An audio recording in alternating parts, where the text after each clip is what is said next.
ordinary lives and extraordinary spirits. Today we have a very special guest. This is Ashima. Ashima, welcome. Thank you. Ashima is an artist, a painter by hobby and passion. But more importantly, she is a fighter. We have a very extraordinary story to tell today. Ashima has come out of a very violent and troubled marriage of 31 years. And today we are here to talk about this very sensitive subject, which is domestic violence. And domestic violence has been a topic for discussion in the last 2-3 years. They say, according to statistics, during the lockdown, every country has reported maximum number of violence at home, right? Because everyone was locked up. And according to WHO, 1 in 3 married women face this, and India's statistics is no less. It of course varies from state to state. And the second reason, people are talking about it is the latest movie that has come out with Alia Bhatt, Darlings. You must watch that movie. Yeah, I haven't watched it. Yeah, which again, this is the subject. Ashima, can you tell me a little bit about yourself? You want me to start from my childhood? Yes. Okay. I was the youngest of 3 siblings. My father was from the Indian Railways. He was a divisional engineer. And we all had a very happy, nice, comfortable childhood. And we had everything that we needed. And I did my education in convents and then subsequently went to do my graduation in Delhi from Lady Irwin College. And we were all a very happy, nice, comfortable family.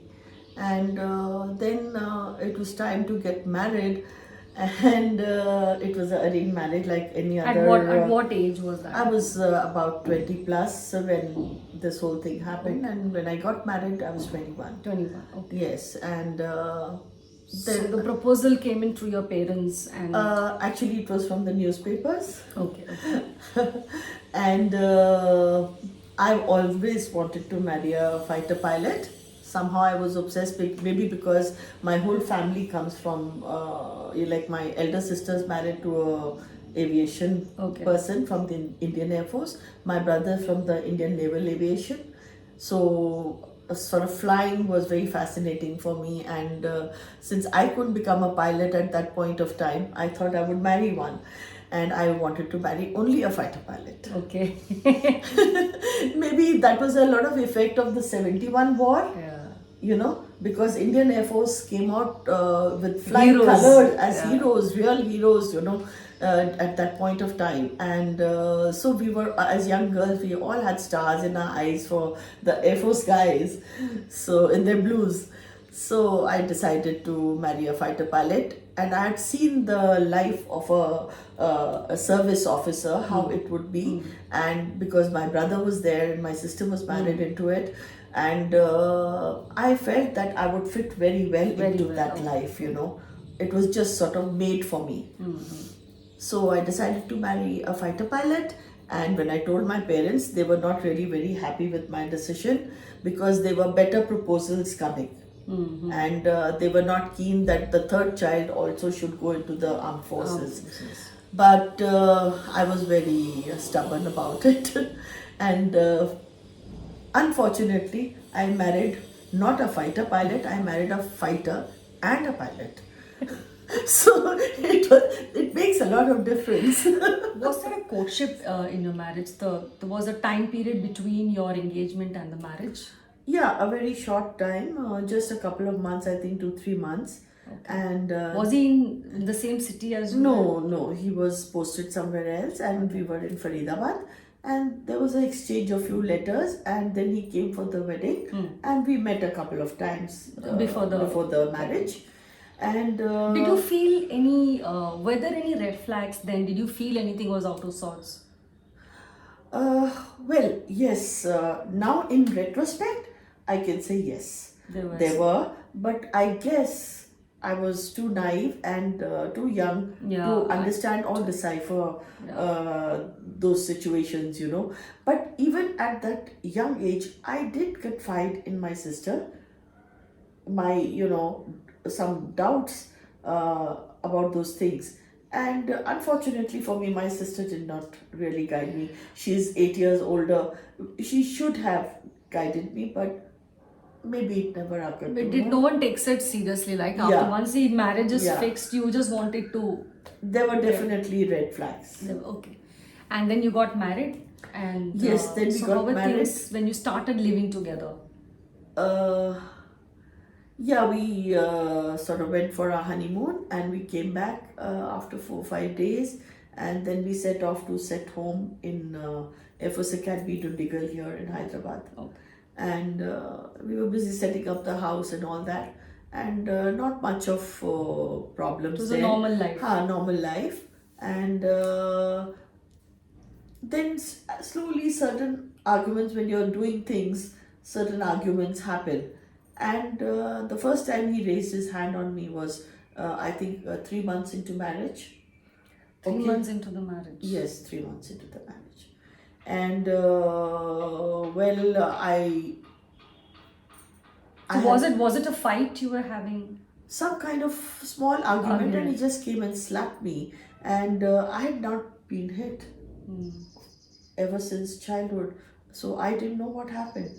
I was really taken aback, and I think I used to cry. And but After that, what happened? After he actually, that first time when it happened, my neighbor who had a daughter my age, she heard it.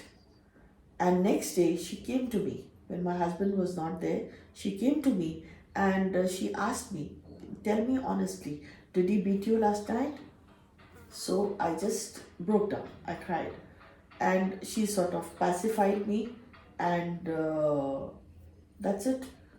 And in the evening, when he came home, he came with a bouquet of flowers, and he looked really sorry, and he apologized, and we patched up like any young couple. And this sort of thing has continued since then, you know. So the It's- pattern of Yes, it's only being- rather late in life that I learned from a psychologist that this kind of abusers, they follow a fixed pattern of violence, and then honeymoon phase in which they they apologize and they pamper their wives, and they take them out, they give gifts, expensive gifts, and they make sure that you don't talk about it talk outside. about it, and then again something happens and Then they lose again, it. in a couple of months, that cycle again starts. So it's a pattern. So how often would that happen?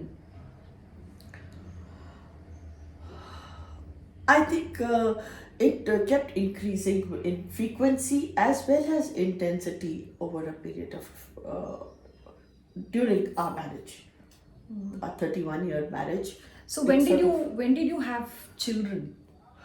I had my first child. I'm married in 77, and I had my first child in October 78. 78. Okay, and that sort of ties you up. Right. Okay, and I remember very well that when I conceived my second baby, I went in for wanted to have an abortion done, and we were posted in Staff College in Wellington.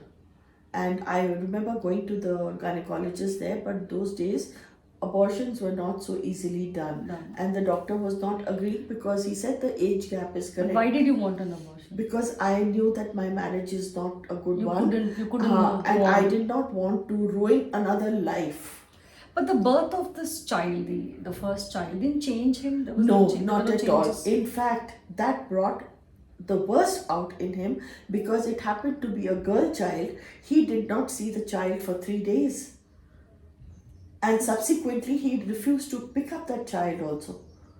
Okay? He wanted a boy. He wanted a boy. I mean, do these things happen in urban? I'm talking about 77. Educated- You are the next generation, my dear. But I'm talking about 77. Okay, and those days, yes, Punjabi families are quite obsessed with a boy baby.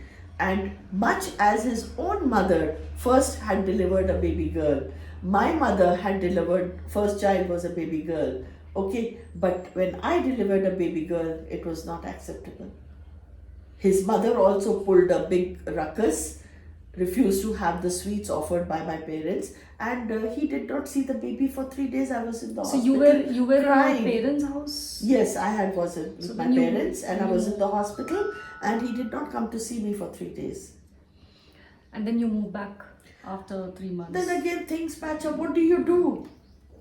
What do you That do? is the So you are already mother of baby. It's just as it is. You are having postpartum blues, and this is just But another. did you tell your parents that My this was parents going were on? seeing all this. They were also very upset. But then everyone, when things smoothen out, everybody sort of reconciles and you move on. Uh, So we just moved on. yeah. But when I conceived my second child, which was really unwanted by me, and I was very keen to have it aborted and not bring another life into this world, which would be subsequently ruined, I felt. So I would not be doing the right thing. So the doctor was not agreeing till I told him my issues. And when I told him my issues, he called me next day to get admitted. And my husband and mother-in-law got a whiff of it, and he fell down at my feet.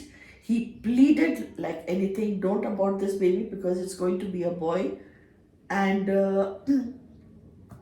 they did not let me go in for abortion. But why did Acha, but tell me something. Why didn't your parents uh, why didn't they act? Why didn't they bring you home, or were you working? Were you financially independent at that point? Not at that. I was working when I was pregnant with the first child. I worked throughout. Not with the second baby came. I was not working till both the children were very small.